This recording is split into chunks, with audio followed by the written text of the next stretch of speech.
Un Écossais sur la plage de Stéphane Mézille. La brume est si épaisse que l'on ne parvient plus à distinguer le vieux môle. Le fracas de la houle contre la digue berce dans un rythme monotone et lancinant une carcasse de bateau. Le squelette d'une coque de vedette frappe dans un bruit sourd le mur noirci de la jetée. Le phare endommagé, droit comme une stèle, ne parvient plus à éclairer cette longue nuit. Son brillant a disparu. Il ne peut plus guider le marin égaré. Il a sombré lui aussi dans le deuil de la brume opaque. Ce lourd voile de vapeur semble aspirer la mer, la ville et tous les éléments dans sa gueule. Ponctué par les ricanements des mouettes en survol au-dessus des flots, il semble, comme dans la légende bretonne, que l'Ankou s'abat sur la cité avec sa charrette de vieux bois grinçant.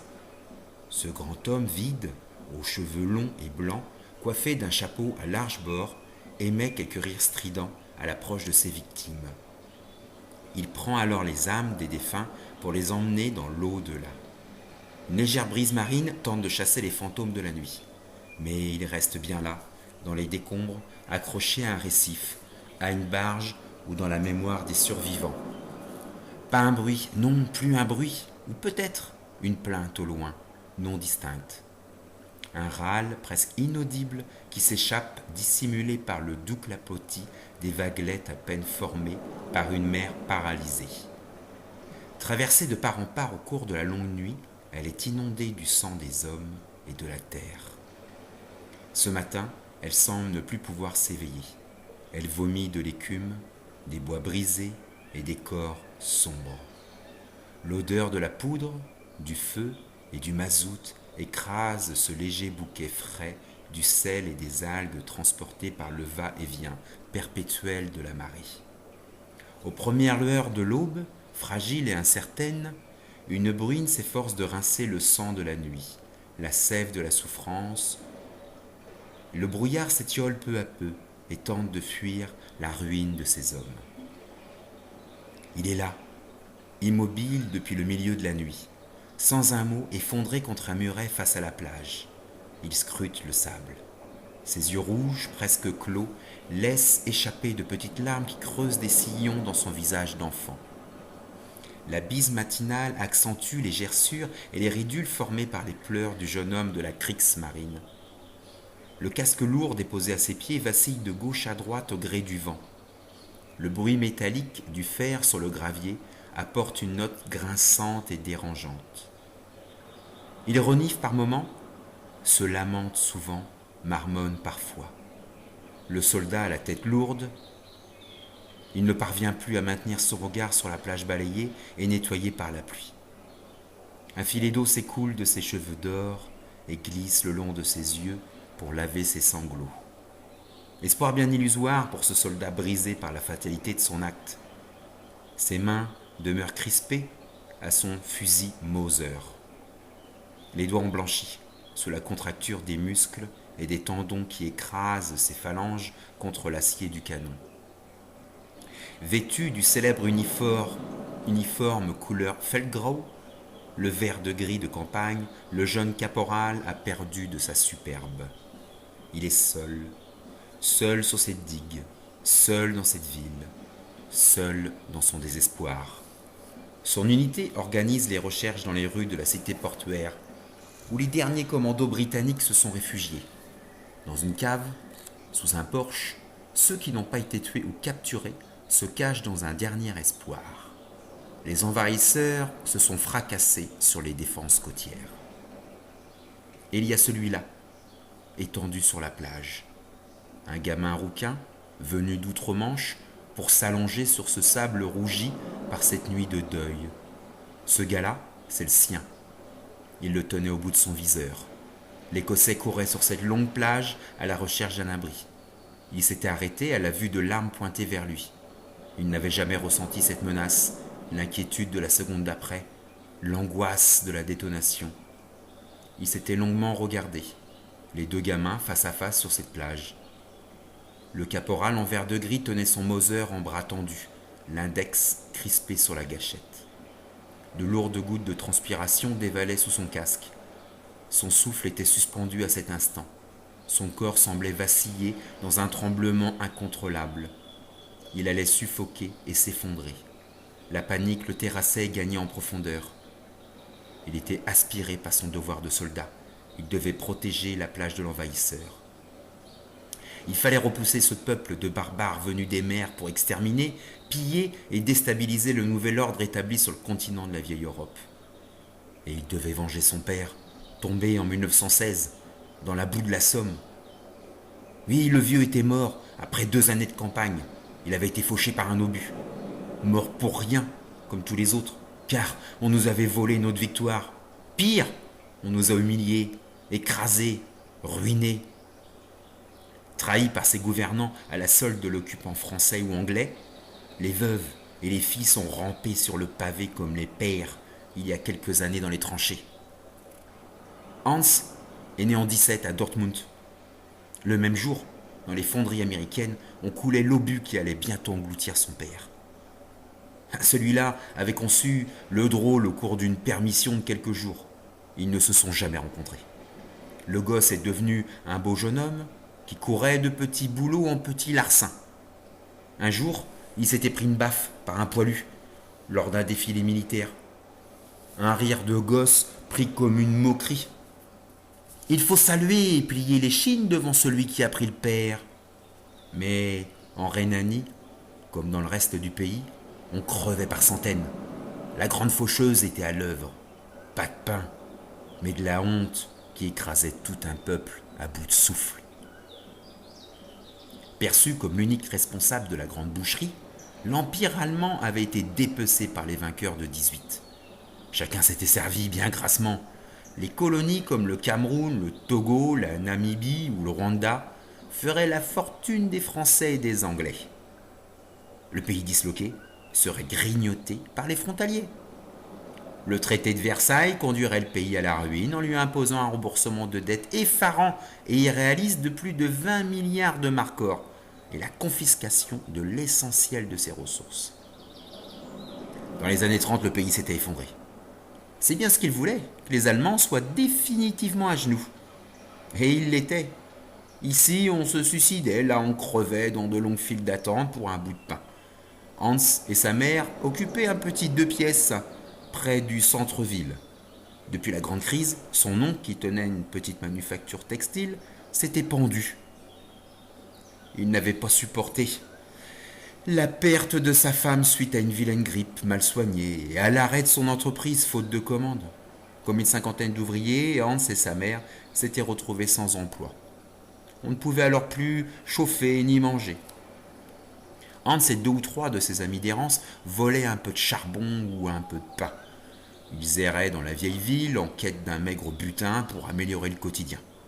Et pour un peu de chaleur et de réconfort, le soir, ils participaient aux réunions de quartier du Deutsche Arbeiterpartei.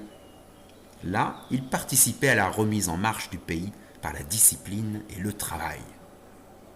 En 1936, Hans fit son service militaire.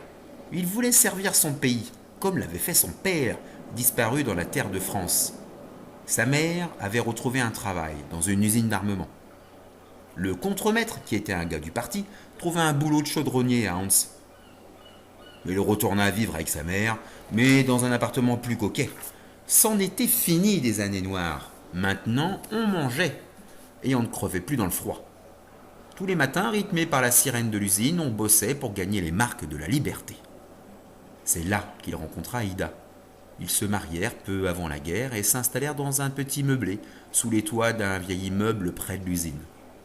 Elle n'aimait pas les idées du parti. Elle avait peur. Mais cela ne suffit pas à retenir son bel époux, qui s'enrôla dans une milice armée pour redresser et discipliner le pays. Quelques mois plus tard, il marchait sur la France pour venger son père, effacer à jamais la honte et retrouver la grandeur et la richesse de sa nation. Affecté à la marine de guerre, Hans avait pour mission la défense du littoral jusqu'à ce 27 mars 1942. Vers 23 heures, les sirènes avaient annoncé l'arrivée de la Royal Air Force, la RAF. La base était constamment bombardée. Repère des fameux U-boats, elle représentait un enjeu stratégique de grande importance. la meute de Lune-Mer ravageait les flottes américaines et anglaises dans l'Atlantique. De plus, le cuirassé allemand Tirpitz, le plus grand navire de guerre de la Kriegsmarine, était une menace constante pour les convois britanniques. Par sa présence dans les eaux norvégiennes, il immobilisait une bonne partie de la Home Fleet à Scapa Flow, tandis que la RAF était dans l'incapacité de le couler. Mais les Britanniques avaient repéré son point faible. Il n'existait qu'une seule cale sèche suffisamment vaste pour l'accueillir hors des eaux allemandes en cas de besoin. C'était la forme Joubert, dans le port de Saint-Nazaire. Si les Britanniques parvenaient à le détruire, le cuirassé allemand serait privé d'une base de réparation proche de sa zone d'opération et il ne pourrait plus s'aventurer dans l'Atlantique. Les bombardiers de la RAF n'avaient pas réussi à anéantir le port de Saint-Nazaire. La tâche revenait donc aux commandos. Une opération baptisée Chariot, créée à l'initiative de Churchill, vit le jour peu de temps après la défaite. 611 Britanniques embarquèrent sur une véritable armada pour monter à l'assaut de la forteresse. On y trouvait des Anglais, des Irlandais et aussi 15 garçons en kilt du régiment écossais qui arrivait directement de Glasgow. Depuis 2 ans, à Southampton et à Cardiff, les commandos subissaient un entraînement intensif pour la réalisation de cette opération périlleuse. Le programme était varié: maniement des armes, manipulation d'engins explosifs et combat urbain. Il manquait juste la préparation à mourir, à tomber sur une plage loin de chez soi. Henry était de cela. Le portrait craché de son père lui répétait constamment sa veuve de mer. Le rouquin était 3e ligne dans le club de rugby de son quartier de Glenwood. Le grand gaillard avait repris la ferme familiale aux côtés de ses 5 frères et de sa mère. Petit dernier de la fratrie, il s'était associé à Tony, l'aîné, pour entretenir l'exploitation et nourrir les 150 têtes de bétail. Sa relation avec Tony était particulière, presque paternelle. Ah oui, depuis la mort de leur père, l'aîné se sentait responsable et pilier de famille. Autoritaire mais non rigide, il avait toujours veillé à ce que la gamelle soit pleine. Henry n'avait jamais connu son père. Son portrait trônait sur la cheminée, ainsi que des photos de mariage et de sa garnison, quelques jours avant son départ pour l'Est de la France en 1915. Le vieux, après une soirée arrosée avec son club de rugby, s'était engagé avec ses camarades dès le lendemain d'une cuite patriotique. Sur une dizaine de gars, seulement 2 étaient revenus. Comme les copains, il fut fauché par les mitrailleuses allemandes sur le front de la Somme en 1916. Après une semaine de bombardement des positions allemandes, les Alliés s'étaient élancés, baïonnettes au fusil. 50 000 hommes tombèrent dès le premier jour. Les sifflets dégradés qui résonnaient sur la plaine picarde envoyaient des millions de gamins à l'abattoir. Accrochés dans les barbelés intacts malgré les bombardements, les Britanniques se retrouvaient sous le feu des armes automatiques. Le retour de l'enfer avait forgé les esprits autour du plus jamais ça, la der des der. Henry s'était construit auprès de son frère aîné et sur le pré, autour du ballon ovale. Sa petite amie venait à tous les matchs, même si elle fermait les yeux et se cachait derrière ses mains, lors des bagarres qui émaillaient les fins de rencontre. Après son travail à la ferme, Henry se hâtait à la rénovation d'une petite remise au fond de la cour. La maison en pierre sèche et couverte d'un toit de chaume accueillerait bientôt les tourtereaux. La noce fut célébrée malgré l'absence de 2 de ses frères. Ceux-là tentaient de fuir à la France agenouillés face aux nabots moustachus. Après l'évacuation de Dunkerque, le Reich écrasait les Britanniques sous un tapis de bombes. Glasgow et l'Écosse ne furent pas épargnés. La terreur s'installa dans les esprits malgré le flegme légendaire des Iliens. Le débarquement en France et l'invasion du territoire semblaient inévitables. Henry devait devenir un soldat de la liberté et défendre sa famille, ses terres et la mémoire de son père. Il se rendit avec quelques gars du club de rugby à la conscription de son quartier. Après 2 ans d'entraînement au maniement des armes et à la discipline militaire, il fut sélectionné pour participer à l'opération Chariot. 3 jours avant son embarquement sur le destroyer Campbellton, il reçut une lettre de son épouse Kirstine, lui annonçant la naissance de son fils Kenneth. La mission ne devait durer que 3 ou 4 jours, il serait de retour pour le baptême de son enfant. La flottille se présenta à l'embouchure de la Loire le soir du 27 mars 1942. Les bateaux arboraient le drapeau nazi afin de tromper l'ennemi. Sous le couvert de la nuit et de la brume, ils approchaient de leur objectif. La RAF faisait diversion par un survol de la ville et des défenses côtières. Les soldats de la Wehrmacht avaient les yeux rivés sur le ciel éclairé par les tirs de la DCA et les projecteurs longue portée.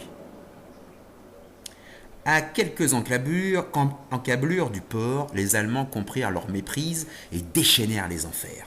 Le Campbellton parvint à fracasser la porte de la forme Joubert à une vitesse de 18 nœuds et s'y encastra profondément. Le pont était alors sous le feu des défenseurs. Henry et son unité sautèrent du navire pour éviter le massacre. Le jeune rouquin se retrouvait comme son père 26 ans plus tôt, pris dans une nasse et face aux mitrailleuses. Il n'avait jamais connu le feu, le crépitement des armes, les explosions, les cris des hommes que l'on broie. Dans cette eau glacée, il a nagé pour s'éloigner de l'horreur. Entraîné au fond de la Loire par le poids de son uniforme rempli d'eau et de son matériel de guerre, il suffoquait. Il allait mourir dans les remous de l'estuaire. Pris dans la brume et la nuit, son corps était aspiré au fond de l'abîme. Dans un dernier sursaut, Henry parvint à se libérer de son barda. Son pied accrocha une masse dure et ferme, peut-être un rocher. Il était sauvé. Il rejoignit en rampant la plage et s'effondra sur le sable. Après quelques minutes d'inconscience, les explosions, les cris et le hurlement de la sirène vinrent à bout de son apaisement salvateur. Dans un sursaut, Henry se releva. Sonné comme après une bonne baston, son corps était lourd et lui faisait mal.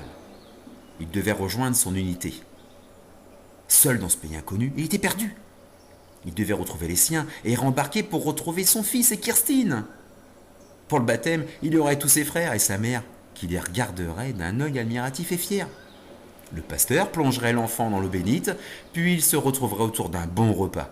Henry irait peut-être boire une ou deux pintes avec les gars du quartier et ses frères. On échangerait quelques souvenirs sur cette guerre. Henry raconterait sa chute dans l'eau, puis cette plage et ce soldat à l'uniforme vert de gris qui sans un mot le visait de son fusil. Henry se souvint alors des matchs de rugby. Il avait les meilleurs appuis du club.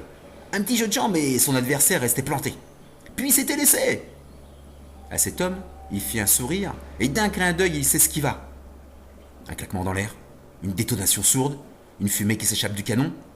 L'Écossais en kilt s'est allongé sur le sable. Son sourire se transforme en un léger grincement de dents presque inaudibles. La cage thoracique d'Henry se repose pour une dernière fois et s'envole pour ne laisser de lui qu'un corps inerte. Les bombardiers de la RAF survolent à nouveau le port afin de harceler les défenses côtières. Les bombes s'écrasent sur la ville. Les explosions et les tirs de DCA martèlent la cité dans un bruit d'horreur, tel un chariot qui écrase les maisons et les hommes dans sa fureur. Hans devient soudainement frénétique et se prend à crier d'angoisse. Il jette le Mauser dans la mer et court vers l'Écossais allongé pour le tirer sous la digue. Les explosions se rapprochent. Hans, dans un ultime effort, parvient à extraire le corps inerte du jeune Écossais. Il s'assoit près de lui et commence à lui parler d'une voix rassurante et soudainement apaisée. Il lui parle d'Ida. Il va aller la retrouver. Cette guerre, ce bruit, mais c'est pas pour lui. La dernière déflagration provoque l'effondrement de la digue. Les deux frères d'armes, côte à côte, et main dans la main, s'échangeaient quelques vieux et derniers souvenirs avant d'être ensevelis pour l'éternité.